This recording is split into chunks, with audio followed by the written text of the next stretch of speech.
Queridas hermanas y hermanos, desde que los corredores tienen en mente en participar de un maratón, no solo se inscriben, sino se preparan con mucha anticipación.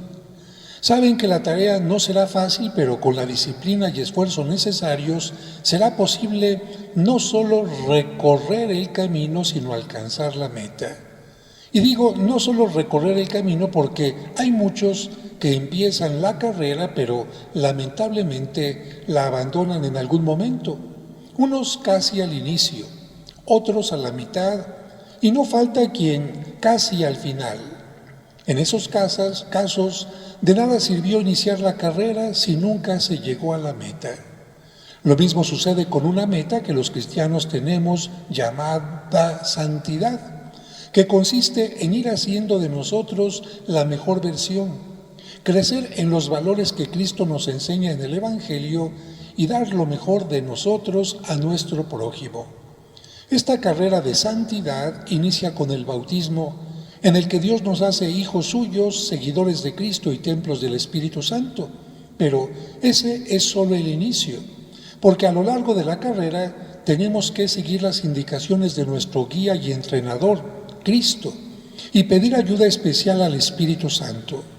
Esa carrera de santidad tendrá obstáculos constantes que nos impiden llegar a la meta, entre ellos los pecados capitales, la soberbia, la ira, la pereza, la envidia, la lujuria, la gula, la avaricia, obstáculos de los que surgen muchos otros más. Y si en los maratones es necesario ejercitar el cuerpo y hacer sacrificios para vencer los obstáculos, también en el maratón de la santidad es necesario ejercitar la voluntad y el espíritu para poder continuar en la carrera y alcanzar la meta deseada.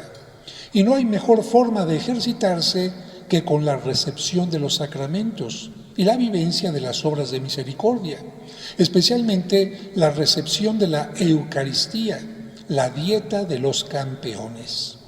En los maratones a veces pueden caer los corredores, pero lo importante es volver a levantarse y no perder de vista el objetivo.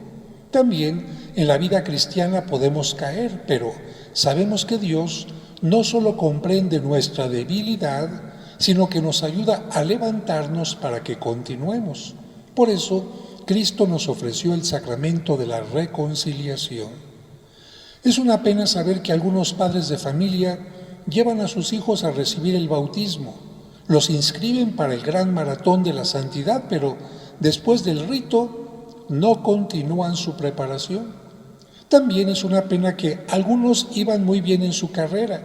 Niños fortalecidos con la primera comunión y la confirmación corrían muy bien durante su infancia, pero al llegar a la juventud se salieron del camino y cayeron en abismos o en falsas metas, encontrando infelicidad o haciendo a otros infelices. Pero afortunadamente también hay muchos que fueron fieles a su camiseta de cristianos y no solo llegaron a su meta, sino también se convirtieron en ejemplo de vida para muchos más corredores, no solo de su generación, sino de otras generaciones.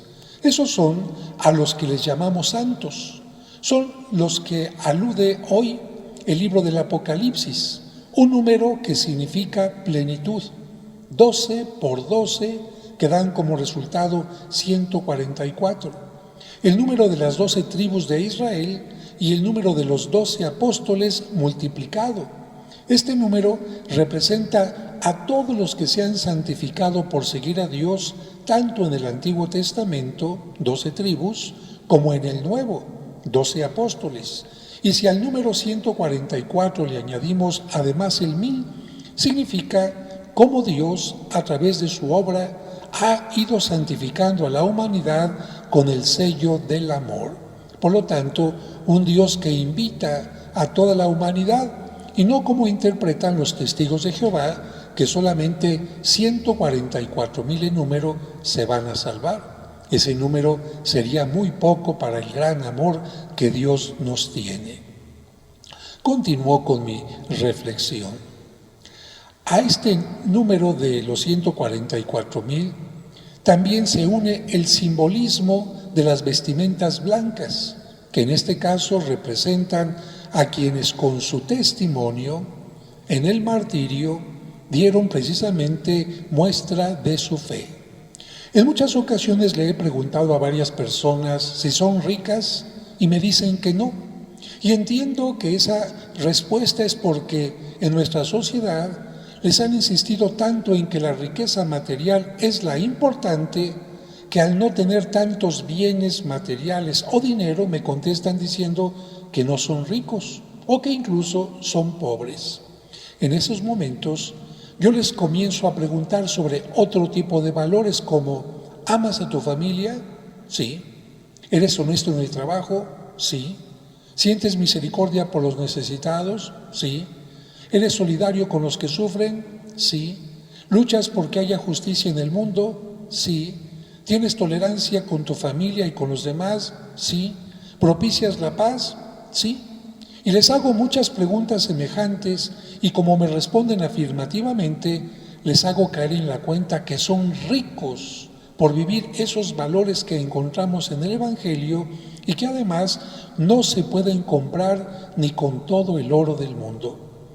Precisamente por eso Cristo, al hablarle a la gente sencilla de su tiempo, a los ricos y poderosos que supuestamente les decían a los sencillos que no valía nada, les hizo saber que les mentían, porque quizás esos ricos y poderosos eran los más pobres en valores y lo único que tenían eran sus riquezas materiales que en la presencia de Dios no valen nada. A la gente no se nos va a juzgar por las riquezas materiales, sino por los valores del Evangelio que hayamos vivido. Por eso cuando Cristo les llamó a los sencillos, bienaventurados o dichosos, Cristo no solo aumentó su autoestima, sino también les recordó con el sermón de las bienaventuranzas cuáles son los principales valores por los que se obtiene la santidad y por los que seremos juzgados. Así que cuando a ustedes les pregunten si son ricos, contesten que sí, porque además de ser hijos de Dios, viven los valores que Cristo nos enseñó, incluyendo el de dar la vida diariamente a través del servicio. Y para concluir explicándole a la gente cuál es la diferencia entre el día 1 y el 2 de noviembre, en el que muchos dicen que el día 1 vienen los muertitos por la ofrenda y el día 2 los adultos, un pensamiento contrario, porque las personas que creemos en la vida eterna sabemos que nuestros difuntos, cuando llegan a la presencia de Dios, no necesitan ya de nada de esta tierra y mucho menos alimentos. El cuento, para que los niños lo comprendan y también los adultos, se llama Los astronautas. El 1 de noviembre, Altagracia y su nieto Paquito fueron al cementerio.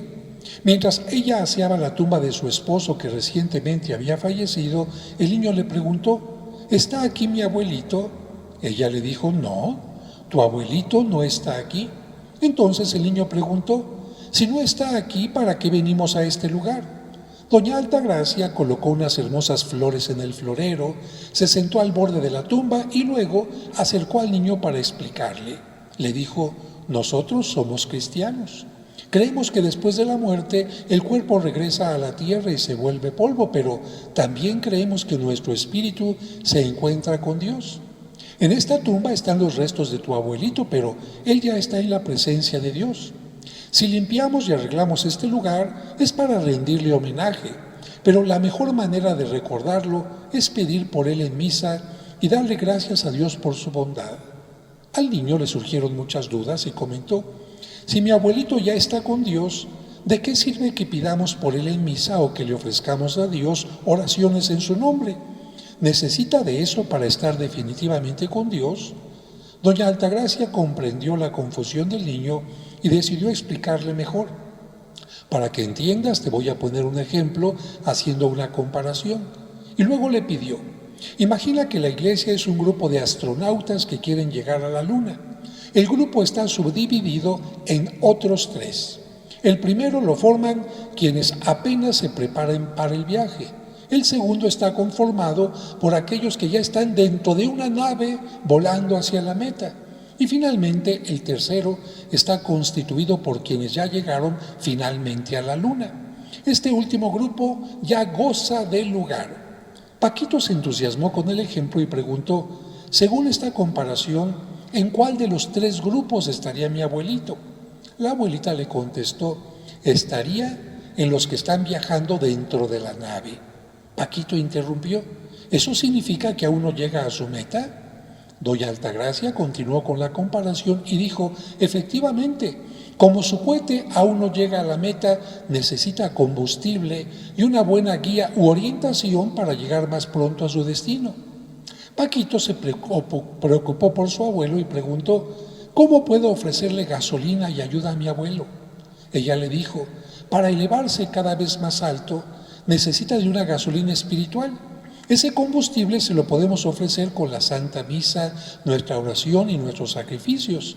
Paquito volvió a preguntar, ¿eso significa que si asisto a misa, pido por él y le ofrezco a Dios algún sacrificio, puedo ayudar a mi abuelito para que llegue más pronto a su meta?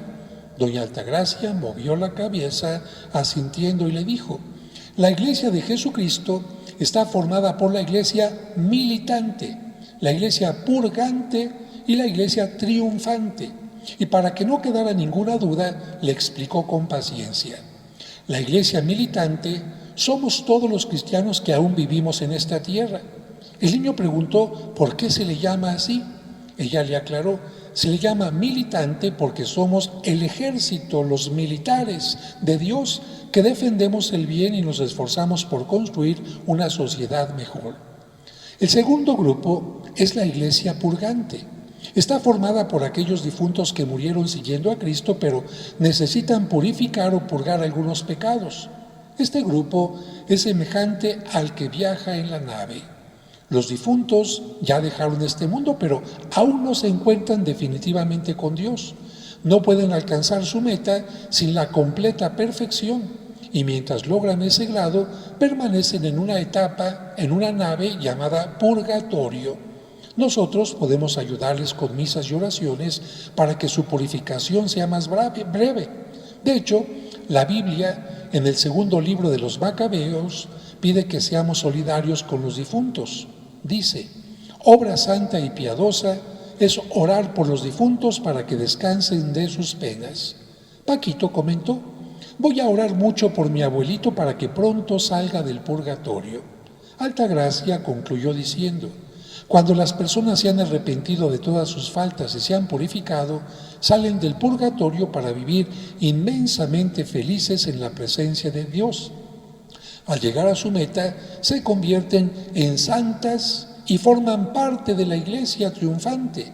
Los santos y santas pueden interceder por nosotros ante Dios y también pueden interceder por los difuntos, para que un día todos gocemos de la vida eterna y plena que ellos gozan. Por eso, el día 2 de noviembre, la Iglesia entera pide por los fieles difuntos y el día 1 por quienes ya llegaron a su meta, que se llaman santos. Con nuestras oraciones y las de la Iglesia, tu abuelito pronto llegará a su meta y será santo. Entonces lo recordaremos en la fiesta de todos los santos.